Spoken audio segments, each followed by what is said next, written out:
os irmãos abrir as nossas Bíblias em Êxodo capítulo 20. Estamos conversando um pouco sobre Êxodo 20.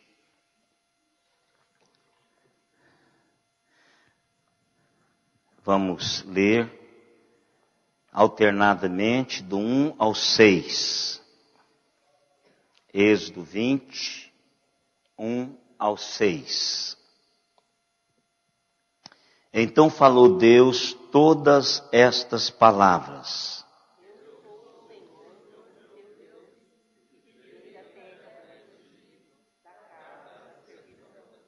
Não terás outros deuses diante de mim.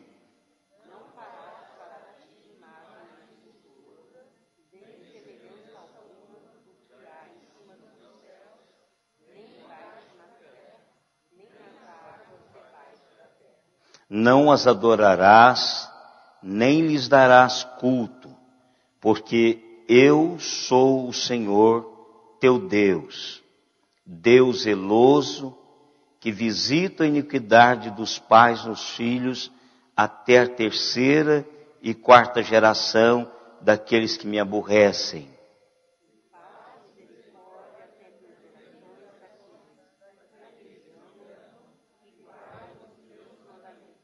Que Deus os abençoe através da sua palavra já abençoada. Como o presbítero Walter disse domingo passado, vamos buscar os degraus que nós já subimos. Precisamos ter essas bases, mesmo que esqueçamos os detalhes, mas nós precisamos ter essas bases para continuarmos subindo no conhecimento desta porção das Sagradas Escrituras.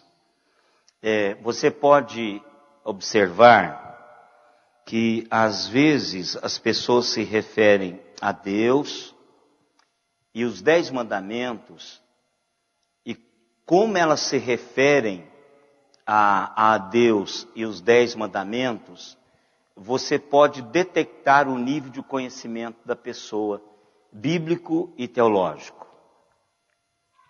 E às vezes são furos assim bem grotescos, e você diz, ele não entendeu nada. Porque nós fazemos muita confusão, irmãos, com relação aos 10 mandamentos.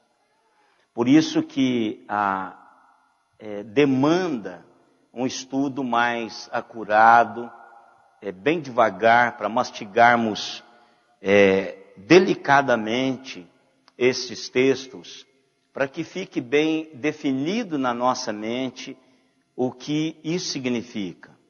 Porque é um pilar, os 10 mandamentos é um pilar importantíssimo para nós servos de Deus.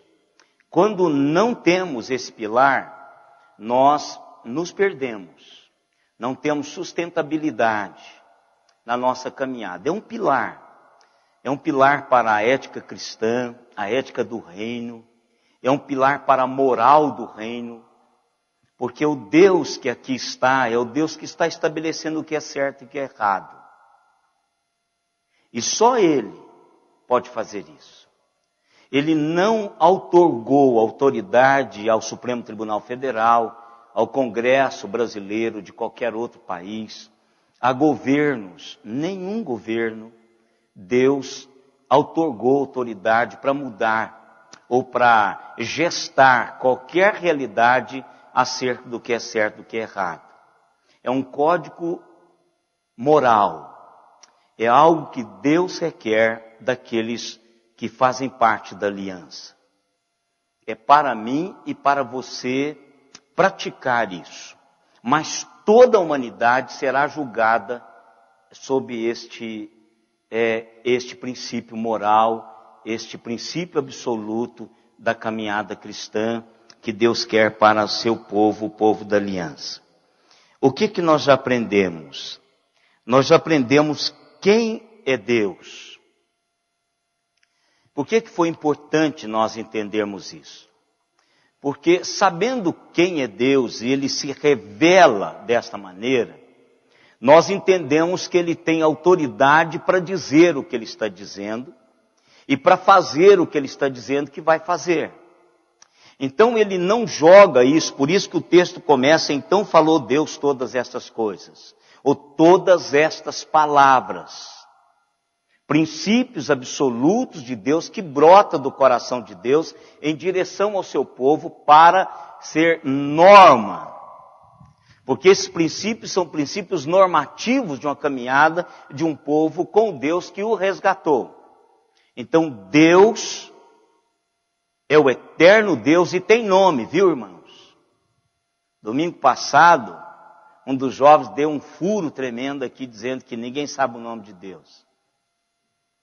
Deus pode ter outros nomes que Ele ainda não revelou, mas todos quantos nomes Ele revelou, então nós sabemos, está na Bíblia o que Ele revelou. O que Ele quis dele revelar está na palavra de Deus. Então Deus tem nome, sim. Né?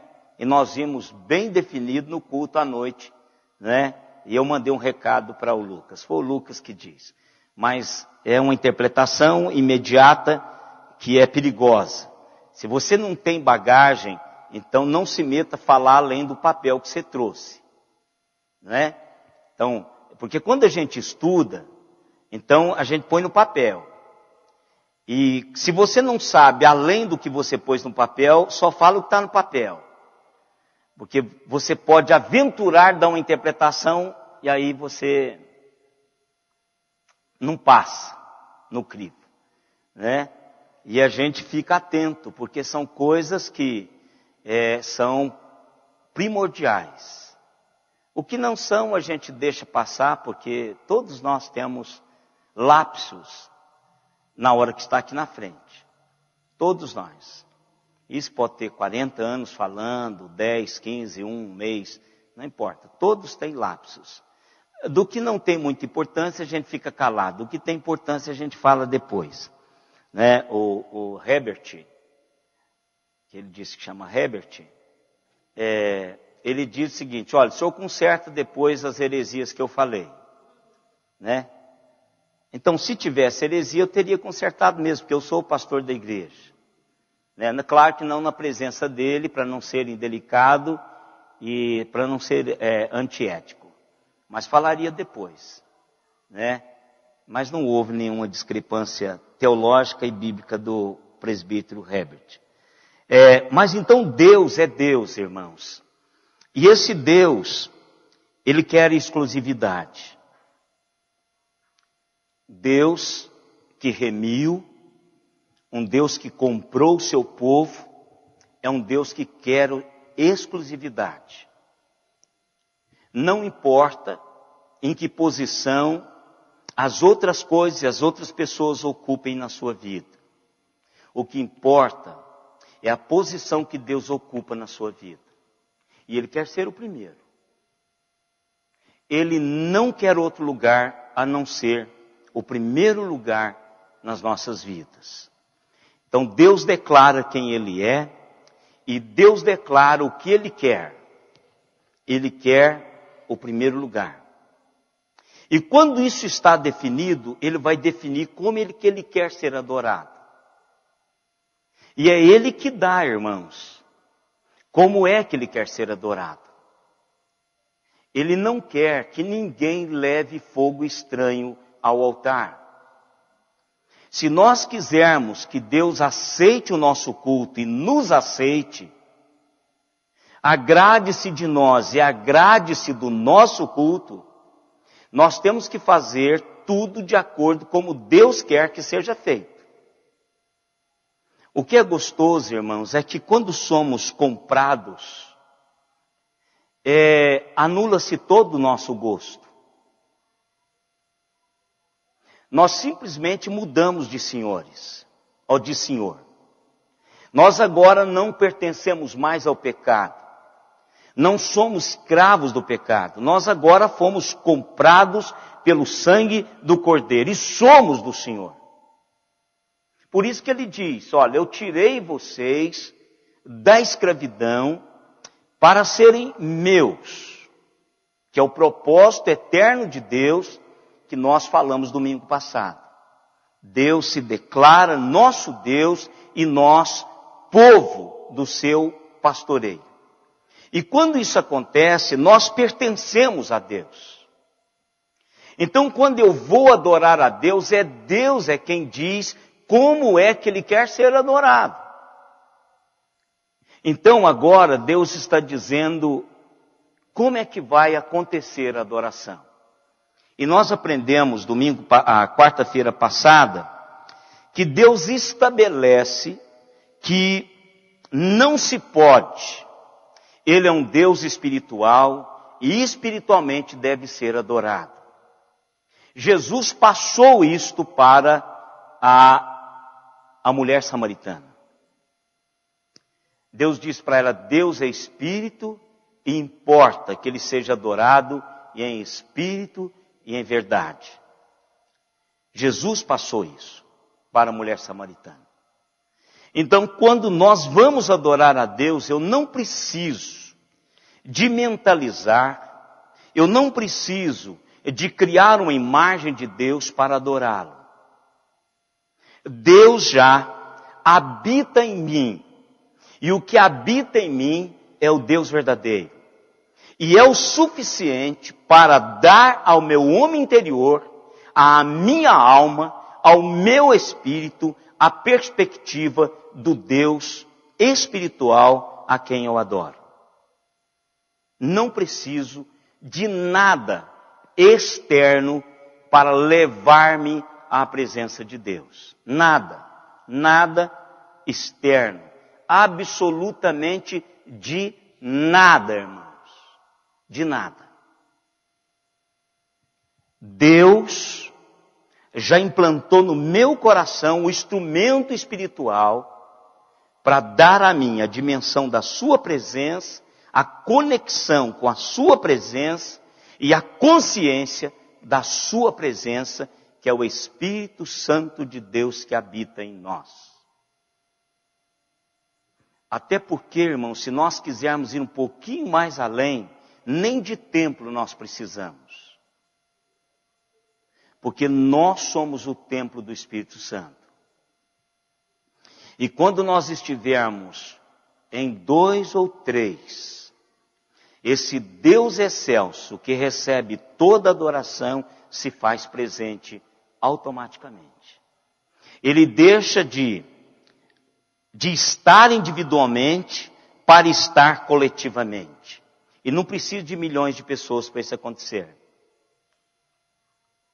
Onde estiver 2 ou 3 reunidos em meu nome, lá eu estarei. Então, essa dimensão espiritual de adoração vai muito além de um local como este. Aqui é para caber mais gente. Aqui é para termos um endereço da igreja, aonde os que caminham com os que aqui caminham com Deus vão vir para cá. E outras células do corpo de Cristo que estão em determinados lugares também da mesma maneira. Então nós não precisamos nem disso aqui. Mas o fazemos por uma questão de comodidade, por uma questão de identidade. É só para isso. Para o culto, basta eu, Simone, Lívia, Letícia, Diógenes e Francisco. Ou se o Diógenes e a Letícia não estiver, a Lívia e o Francisco. Se o Francisco não estiver também, eu, Simone e Lívia. E assim por diante. Então esse é o corpo que Deus quer para a adoração. Não há nenhuma necessidade. E inclusive, mesmo se você quiser, ele diz para não ter. Ele diz, não tem ninguém no planeta que possa assemelhá-lo. Que possa ser copiado para representá-lo como Deus. Então aí ele diz assim, não farás nada que me represente, e não adore, e não sirva Nada, nenhuma criatura em cima, debaixo e sobre a terra.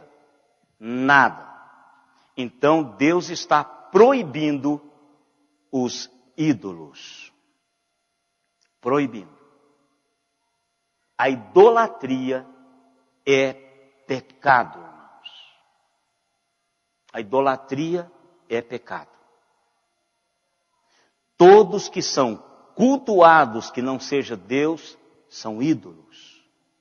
Todos que se apresentam como intermediários são ídolos. E Deus abomina a idolatria. E diz não, categoricamente. Não faça, não adore e não sirva. Sem papo. É o Deus eterno que está dizendo. Não é a instituição de uma igreja, não é o supremo concílio de uma denominação, não é nada superior que determinou. É Deus, o que está acima de toda a terra, é que está dando a norma do seu culto. Meu povo, não faça imagem, não adore, não sirva a ídolos. Porque vai aí um aviso para os desobedientes. E o que eu acho interessante, irmãos, é que esse aviso não está em outro lugar, só aqui. O verso 5 é um aviso. Tanto a obediência quanto a desobediência tem profundas implicações na vida do povo da aliança. A gente precisa pôr isso no coração. Tanto a desobediência quanto a obediência tem sérias implicações na vida do povo da aliança. Tanto teve na aliança antiga, quanto da nova aliança, no sangue do Cordeiro. A obediência a Deus é algo que Deus preza com uma maneira muito, mas muito especial. Vamos ver o verso 5 de novo. Quem achar, pode ler de novo. Verso 5.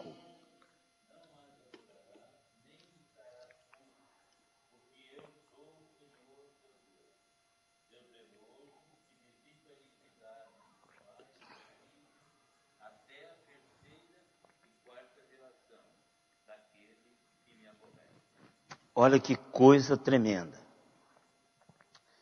Como Deus é maravilhoso, irmãos.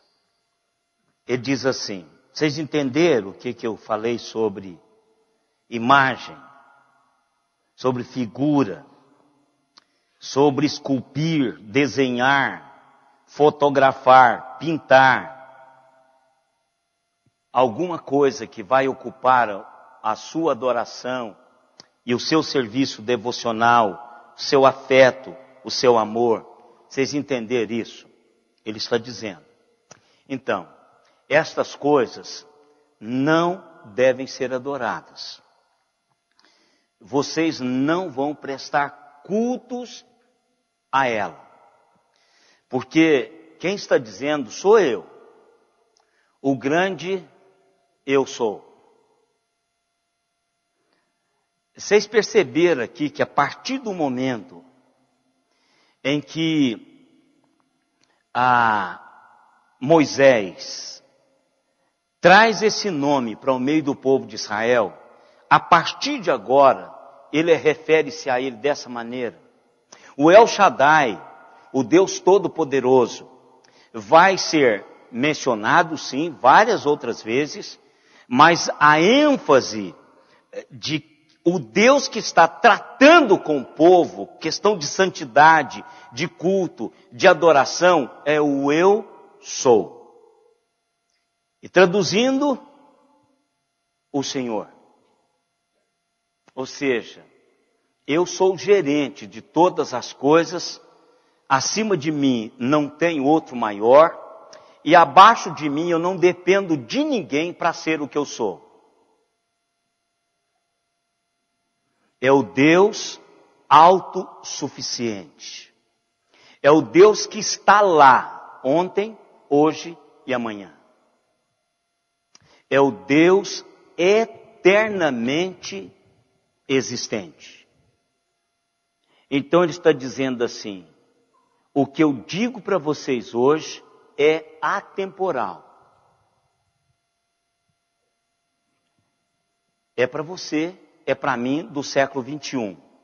Será para os nossos que virão depois de nós. Até aquele dia quando Ele, o Eu Sou, se manifestar. Pela segunda vez nesse planeta. E dar o ponto final na caminhada da humanidade. Então ele está dizendo isso. Então quando ele diz assim, eu sou o Senhor e eu sou o teu Deus, ele está buscando exclusividade. Deus está dizendo assim, sou eu que lhe comprei. Sou eu que fiz de vocês um bando de escravos, o meu povo. O trabalhar de torná-los escravos, de tirá-los da escravidão e torná-los filhos de Deus, foi meu trabalho. O preço pago por vocês, o preço é meu preço. E no Novo Testamento nós temos a dimensão desse preço. Paulo e todos os outros trabalharam a dimensão desse preço. Que não fomos pagos por coisas corruptíveis, mas fomos pagos pelo sangue do Cordeiro. E depois quando Paulo chama os presbíteros para cuidar da igreja de Deus, ele diz assim, que Deus comprou com o seu próprio sangue esta igreja. Paulo está dizendo para os presbíteros, ela não é de vocês. Ela é do Senhor. Quando eu falo presbítero, presbítero docente, presbítero regente. Lá não diz que tinha algum presbítero docente no meio, aliás, regente no meio. Mas com certeza tinham pessoas responsáveis pela igreja. Mas ele diz, olha, isso foi o Senhor que comprou essa igreja. Então cuide dela. E aí ele vem com a paulada. Ele diz assim, eu sou o Senhor, eu sou o teu Deus, e eu quero lhe dar um atributo meu. Eu sou ciumento. Eu sou ciumento.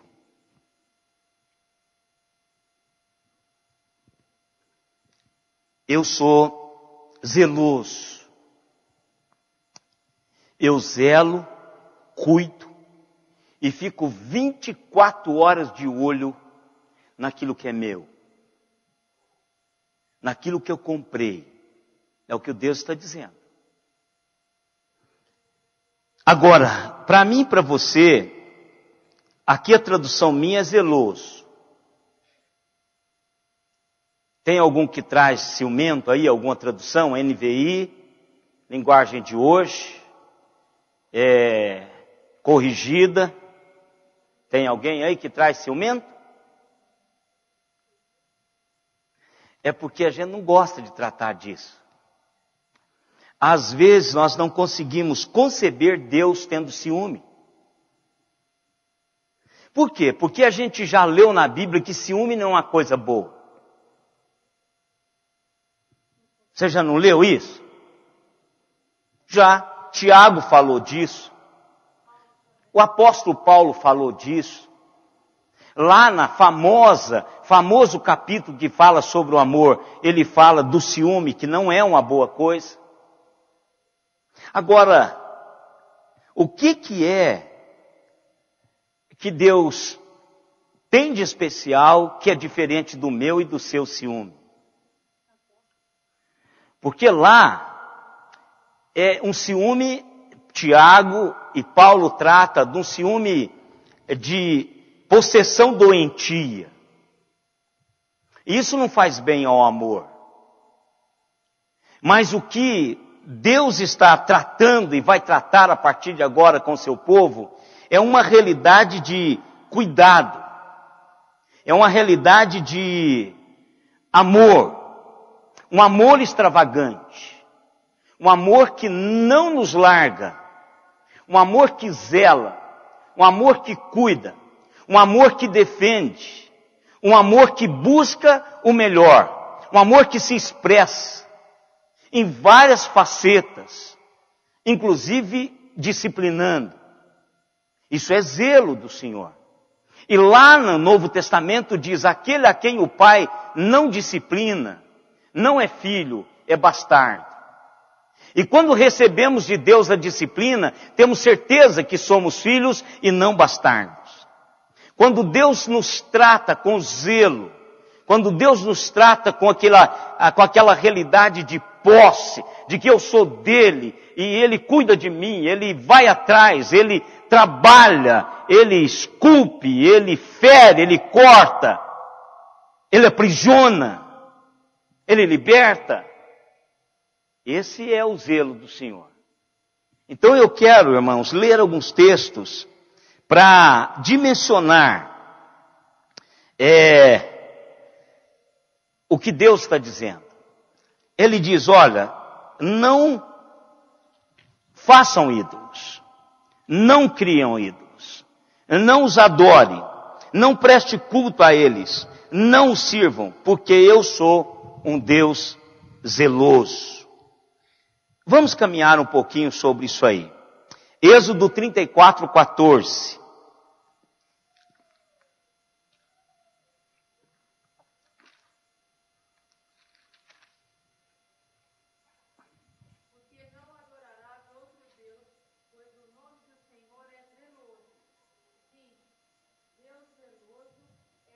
Olha aqui, o que acontece agora, irmãos, quando Deus admoesta, esse texto aqui é a admoestação, quando a segunda tábua da lei, ela é apresentada, as segundas tábuas, né, da lei são apresentadas, porque são duas, ele adverte contra a infidelidade.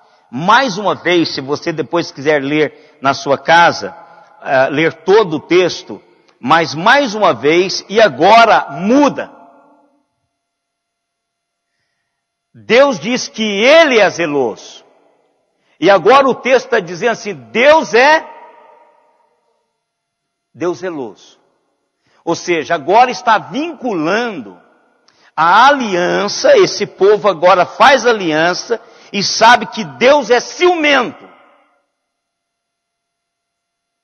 Ou seja, Deus casou com você e comigo, fez um pacto de casamento, e Ele vai ficar de olho em mim e você. Se eu flertar com outro Deus, Ele vai buscar respostas. Por que que no Antigo Testamento a idolatria é comparada a adultério espiritual? Por causa da aliança que Deus fez com o povo. É um casamento, irmãos. E eu e vocês, um casamento com pacto de sangue. Pode. Isso. Quebrou a aliança de casamento. Noiva, agora a nova aliança fala isso. Agora, é uma noiva ao estilo neotestamentário. Qual que é a noiva estilo Novo Testamento? Não, o casamento do novo.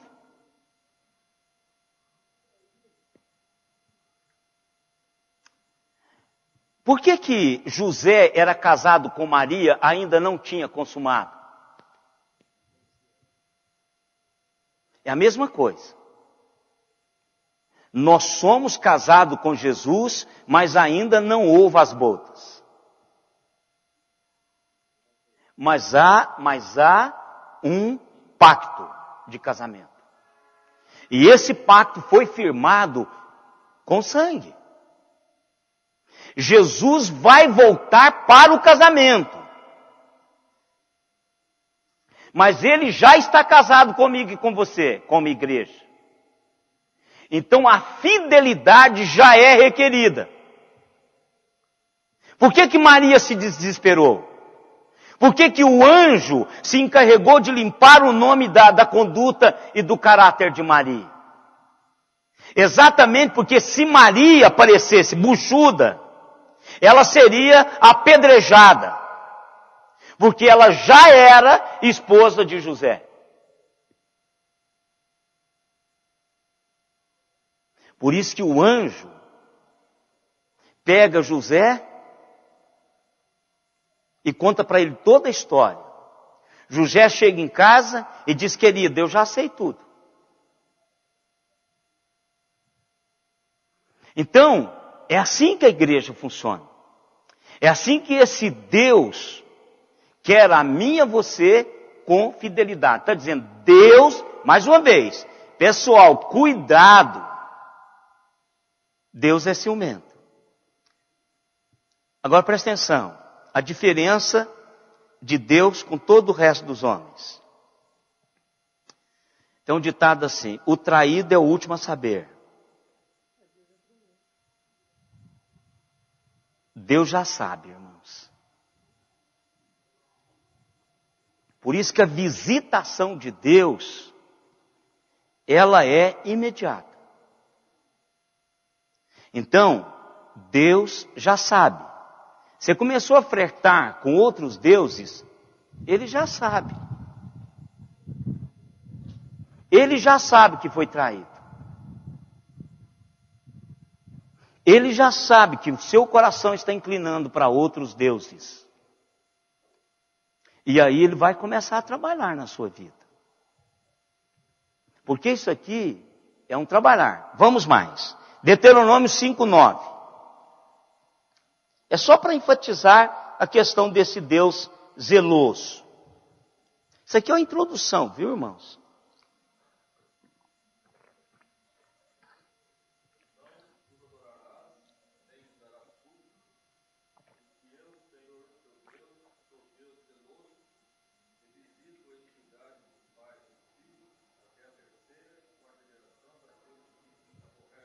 Presta atenção, pessoal. Cuidado, porque haverá consequência. E o que é importante com Deus, irmãos, Ele não se divorcia. Ele vai cobrir o braço. Porque Ele se fez nosso Deus. Ele nos fez seu povo. E Ele vai levar essa aliança até o final. Mesmo que chegue lá só o pó, meu e seu. Mas Ele continua fazendo isso. Ele vai trabalhar. Ele avisou dentro do mesmo contexto. 6:15. Vai ser praticamente uma repetição. Mas é bom os irmãos marcando aí. 6:15. Não, pode, não, começa. Pode começar de novo. 6:15. É. Não, 5:9, desculpa, 5:9. 5:9. Isso, não pode ler. Não. Já foi Deuteronômio 5:9? Ah, é o que acabou de ler, o 6:15.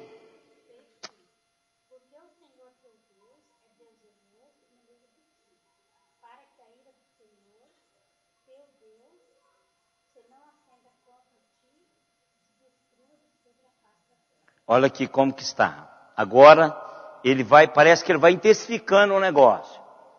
Para a pessoa ir dimensionando o que é que significa. Ele está falando assim: eu sou o Senhor teu Deus e eu estou onde? Presente. Porque eu sou. O eu sou está lá ontem, estava lá ontem, está aqui hoje, estará amanhã. Essa presença dele é inconfundível. Então aí ele diz assim, eu estou de olho. E o que como continua aí? Não,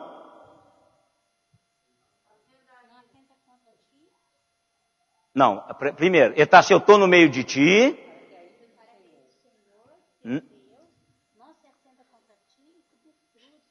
Então não me provoque. Porque quando vocês me provocarem a ira, eu posso destruí-los. Aquele povo, irmãos, não deixou de ser povo. Mas Deus vai destruí-lo. E muitas vezes ele quis fazer isso. Irmãos, eu fico pensando assim, a gente como presbiterianos, nós temos uma teologia fantástica, irmãos. Eu que sou a 4ª geração de presbiterianos, e tive o privilégio de fazer o seminário presbiteriano, a nossa teologia, aliás, a teologia das igrejas reformadas é uma teologia fantástica. Nós temos a teologia, mas parece que nós nos confortamos com a teologia. E nós esquecemos da praxis da teologia. Por exemplo, Deus está dizendo aqui que vai destruir o povo e que não me provoque a ira, porque senão eu vou varrê-los todos da face da terra. Isso aconteceu, irmãos. Aquele povo que estava iniciando a caminhada com Deus, um povo de dura cerviz, Deus queria matá-los. Aí apareceu o seu líder para interceder por ele.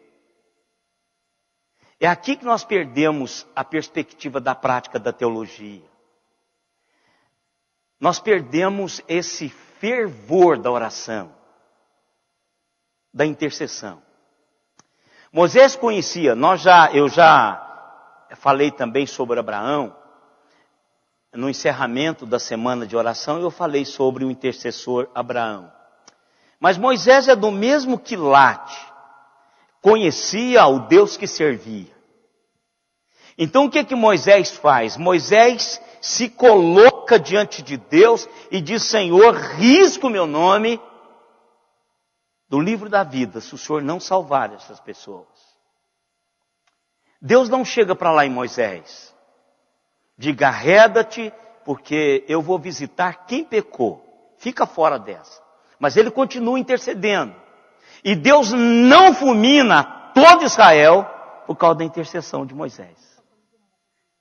Sodoma e Gomorra. Foi o caso de Abraão. O caso de Abraão. Então, a intercessão, ela é algo tremendamente, irmãos, importante na vida daqueles que conhecem a Deus. Deus diz, olha, não me provoque a ira, adorando a ídolos, adorando a escultura, adorando e servindo a outros deuses. Porque no dia que vocês fizerem isso, eu posso varrê-los da face da terra. Some todo mundo.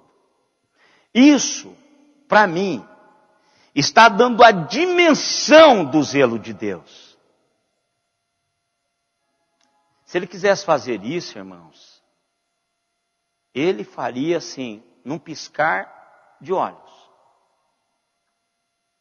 Mas o que o texto está fazendo é dando a mim e a você a dimensão desse zelo de Deus com relação ao culto a Ele.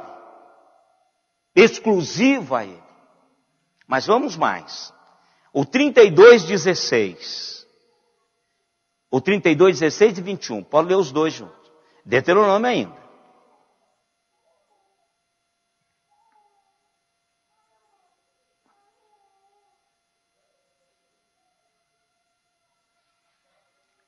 Como deuses estranhos o provocaram a vê-los, com abominações o visitaram.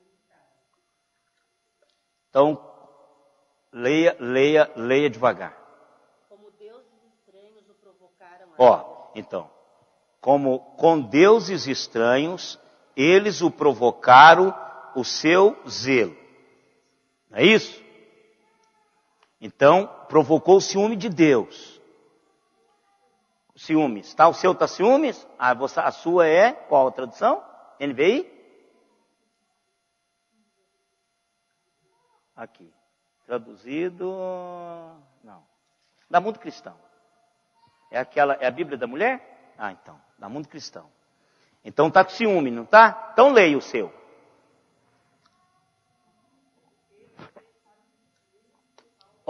Aqui, ó. Eles o deixaram com ciúme por causa dos deuses estrangeiros. Olha, deuses de outras nações. Deuses de outros povos. E aí, continue. E provocaram com seus ídolos abomináveis. Ou seja, os domésticos. Além dos deuses que eles trouxeram de todas as nações, eles ainda tinham os deuses domésticos. É aquilo que você é devoto dele. Fica lá na sua casa. É esse. É esse. Então, tanto os deuses das nações quanto os deuses particulares provocam a ira de Deus. Os estrangeiros com aqueles particulares, que eu sou devoto. Então eu guardo a imagem, a fotografia, faço um altar na minha casa, o adoro e o sirvo. É o Deus particular. Vocês lembram que, como o povo de Deus é tremendo. Às vezes eu amenizo o meu coração diante de Deus, porque eu fico pensando assim, Moisés, esse servo de Deus do passado, que eles sofreram tremendamente por serem servos de Deus. Vocês se lembram das mulheres de Jacó escondendo os ídolos domésticos por debaixo das roupas?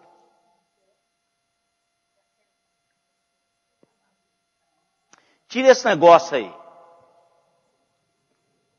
Você não vai levar esse negócio. Veja como é apegado. E era da descendência de Abraão. Não é um negócio assim, maluco. Então, aí quando você vê as maluquices de alguns crentes, você fica dizendo, isso aí é absolutamente anormal, mas é normal.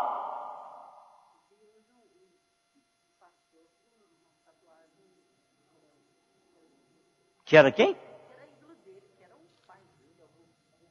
O pastor falou que era o ídolo dele? Então essas psicoses, irmãos, esse negócio que Deus, a gente precisa aproximar de Deus, para Deus arrancar esse negócio da vida da gente. Ou levou uma paulada. Então veja, Mical, veja que a filha de Saul, veja que a caminhada cristã, Deus diz, mas se nós olharmos a história vai, irmãos, pegar essas pessoas, é porque a gente tem preguiça de destrinchar. Mas se você pegar uma linha assim e começar a buscar, você vai ver que Deus visitou de uma maneira tremenda enquanto não houve arrependimento. Enquanto não houve arrependimento, houve uma perseguição tremenda, uma maldição por causa disso. Provoca-se a ira de Deus e Deus age, irmãos. Deus age. Deus não está, irmãos, de maneira nenhuma domesticado. E nunca estará. Nunca estará domesticado. Deus vai sempre ser Deus, mesmo que eu e vocês nos calemos. Não vai fazer a mínima para fazê-lo calar. Porque ele vai continuar falando. E até tem uma palavra que todo mundo tenta explicar, mas a explicação fica pior. Se não clamarem, as pedras vão clamar. Eu nem explico, eu só cito. Porque eu não sei de verdade. Não sei o que é isso. Se mula falou, quem sabe pedra vai falar? Eu não sei que pedra é isso. Não sei mesmo. O fato é que eu e vocês, calando, não calará a boca do Deus que quer falar. E não faremos com que ele pare de ser o que ele é. Idolatria particular e coletiva chama a ira de Deus. Provoca a ira de Deus. Vamos chegar lá agora mesmo, no 115. Vamos chegar lá no 115. Verso 21. Leia na sua. Estou gostando dessa tradução aí que está mais clara. Você viu que você precisou de ler 2 vezes? Por isso, irmãos, tenham várias... eu faço o seguinte, todo o texto que eu vou pregar, tem um CDzinho da Sociedade Bíblica do Brasil, fácil de ser trabalhado, ele tem 40 traduções. É a minha fonte de bíblica de pesquisa. 40 traduções. E quem fala outros idiomas, inglês, espanhol, francês, aí vai aumentando a quantidade de versões. Então é barato, você tem. Então o bom assim, quando você estiver fazendo estudo, é um princípio hermenêutico, irmãos. A Bíblia responde à própria Bíblia. E nós somos uma geração privilegiada. Várias maneiras de transmitir esta palavra está sendo colocada na escrita. Eles estão facilitando na terminologia. O meu medo é quando esvazia o texto do seu real sentido. Por isso que eu olho todas as versões e checo com a versão do grego e do hebraico. Como vocês não podem fazer isso, a versão atualizada, ela é uma excelente versão, às vezes truncada como foi esse texto, mas muito boa, aí você traz, passa. Quem lê o inglês, o King James, é fantástico, versão King James, pode ler, é uma tradução fantástica, é a minha segunda opção de consulta, é a King James. E ela já tem ela também na versão da linguagem de hoje. Não é a linguagem de hoje. É uma versão mais flexível, de um inglês mais fácil.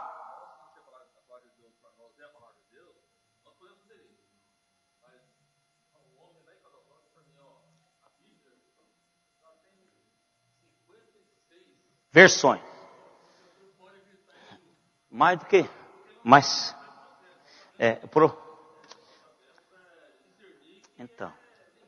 Então, mas sabe o que é, irmãos? Isso é desconhecimento. Assim, eu ia chamar, se ele vem com calma eu respondo. Mas se ele viesse assim, metendo os pés no meu peito, eu ia dizer assim, rapaz, vai estudar, cara. Sabe por quê, irmãos? A língua, ela é dinâmica. A língua a língua ela é dinâmica, ela não é estática. Ela não é estática, por isso, a atualização, a contemporaneização da língua, do idioma.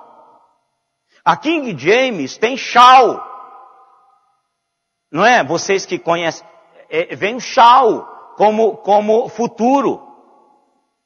Então isso não se usa mais na língua moderna, no inglês moderno. Então, são coisas assim, por exemplo, tem palavras nossas, com as traduções mais antigas, se você puser na mão de um desses meninos hoje, eles não sabem o que é. Então a dinâmica da tradução, não é que está mudando a versão bíblica. Uma coisa é traduzir, outra coisa é você mudar a versão do original. O original está lá, irmãos, para ser consultado quando quiser. com léxons interlineares. O grego nunca mudou. A Septuaginta nunca mudou a Septuaginta. Ou seja, a Bíblia inteira escrita no grego por 70 especialistas que traduziram a Bíblia toda no grego. É uma Septuaginta. Ela nunca mudou, irmãos. Porque o grego koiné não mudou. O hebraico também, que foi escrito a Bíblia, não mudou mais. Mas o hebraico continua dinâmico e o grego continua dinâmico. Quem sabe o grego moderno não lê a Bíblia. Quem lê a Bíblia não sabe o grego. O Alessandro me deu sexta-feira passada, quinta passada, né, Alessandro? Nós conversamos um pouco. O Alessandro foi a Israel com um pastor que sabia hebraico, tinha estudado hebraico. Quando ele chegou lá, o pastor não sabia comunicar, claro que não sabia. Ele levou o pastor para o pastor comunicar. Chegou lá, o pastor não sabia nada de hebraico. Shalom Adonai, isso aí continua, né? Mas por quê? Porque o hebraico que ele sabia é o hebraico bíblico. Eu não sei falar com ninguém em hebraico, irmãos. Exceto essas saudações, que com determinadas saudações se aprende, porque o meu professor foi criado com judeu. Então, e ia muito a Tel Aviv e a Jerusalém. Então, algumas expressões eu ainda me lembro. Outras eu já esqueci, fazem 30 anos esse negócio. Então, a língua, ela é dinâmica. Por isso que precisa assim. Ó, você vê que você agora, você tem quanto tempo vindo à igreja? Não, a igreja, sua vida religiosa, em termos de igreja evangélica, quanto tempo? 10 anos. 3 anos? Imagina, se ela não pega uma tradução gostosa de ler e fácil de ler. Olha, esse texto aqui, se você não ler 2 vezes, você diz, o que está dizendo aqui?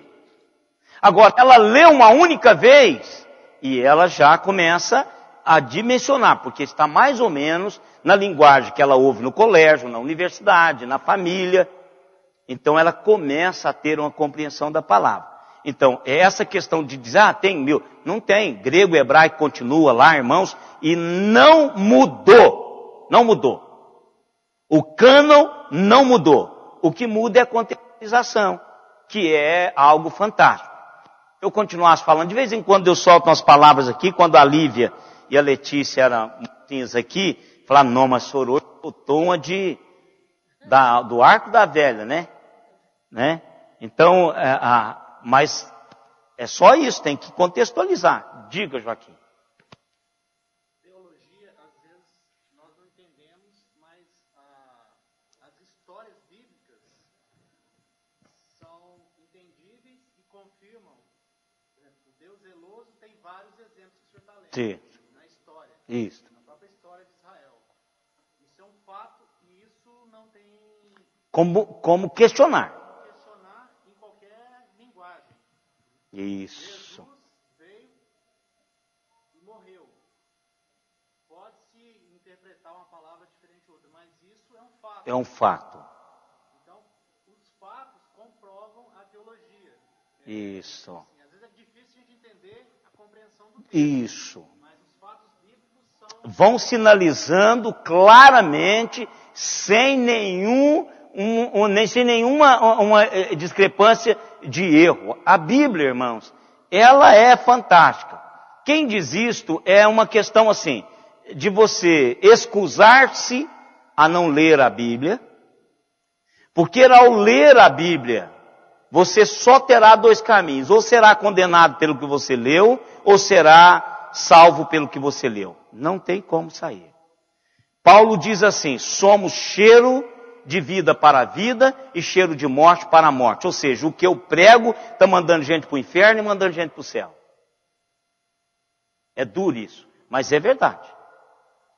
Então, muitas vezes a pessoa quer excusar-se de ler, quer excusar-se ou não quer partir para um tete-a-tete.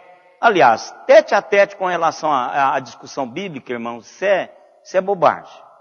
Ó, quem crê, crê, irmãos. Quem não crê, você pode falar o que você quiser, vai jogar pétalas aos porcos, não adianta. Esse mover de Deus, é igual o Joaquim diz, os fatos, você não tem como.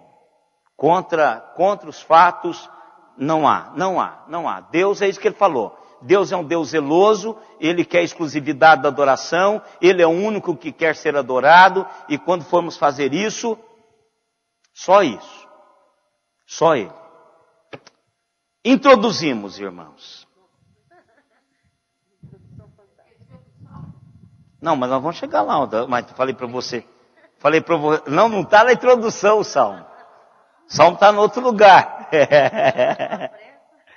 A Ana é apressada. Ei? Deus não tem pressa, vocês ouviram?